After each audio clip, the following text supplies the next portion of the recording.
In this video, we're going to go through and take a look at the grid section of the fractured strings interface.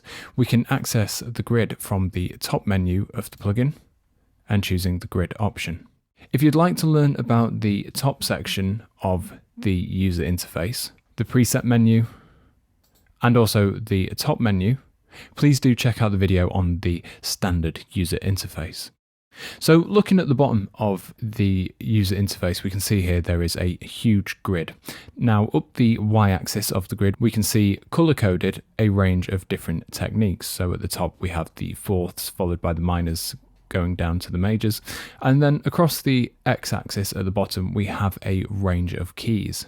So for example, if I was to click in the C4 column for the fourths, I've now set a fourth to the C4 range, and we can see that that is color-coded on the keyboard at the bottom. So if I change the D4 range to a major, we can see now on the key at the bottom that we now have a major technique selected to that key range. On the very left-hand side of the grid, we can see here that there is some functions for randomizing the grid. So if I was to select the fourths option at the top, we can see at the top of the grid that the fourths are changing. Likewise, if I was to click the minors are now changing in a random way. Now the Feeling Lucky button at the top will randomize the whole grid across every single technique. We then have the Visible option, which will randomize with only the techniques that are currently visible on the grid. The Walk option randomizes the playable range by going up and down by one peg. Now if we look to the right hand side of the grid, we can see that there are a series of checkboxes for the effects. When they're enabled, it means we are sending that technique to the effects on the next page.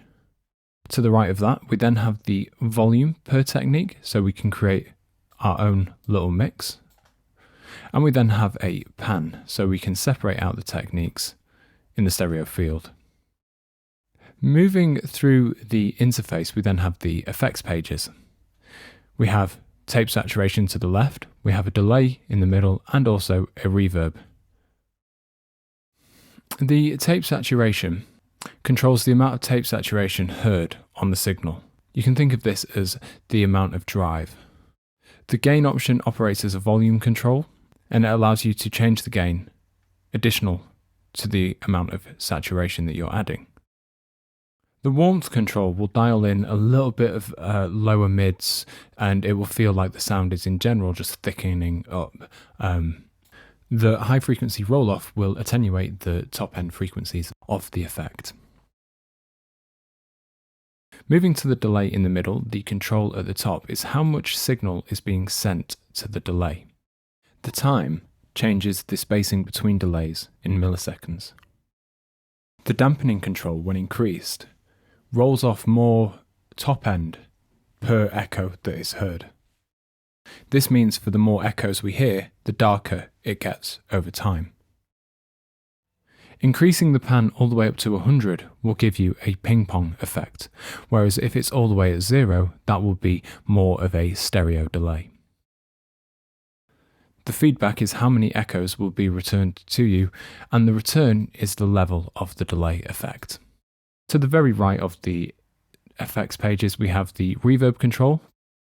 At the top is how much level is being sent to the reverb, and at the bottom is the level of the reverb.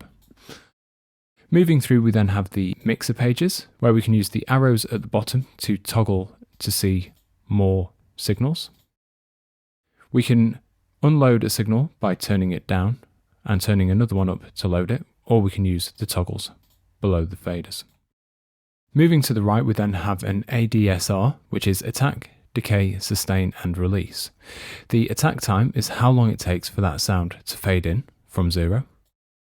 The decay time is how long it takes for the sound to decay down to the sustain level, which is set by the sustain control.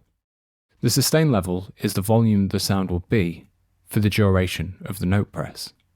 When you release the key, the release control determines how long it takes for the sound to decay to 0. The speed control determines the length of the interval between two different notes. There is then a padlock in the top right corner to lock all this in place. If you have any further questions, please do get in touch with us at spitfireaudio.com/support. Thanks for watching Spitfire Clips. Let us know if it was too long, too short, too fast, or too slow in the comments down below. Hit like if we answered your question, and subscribe for more clips, tips, tricks, and exclusive Spitfire content.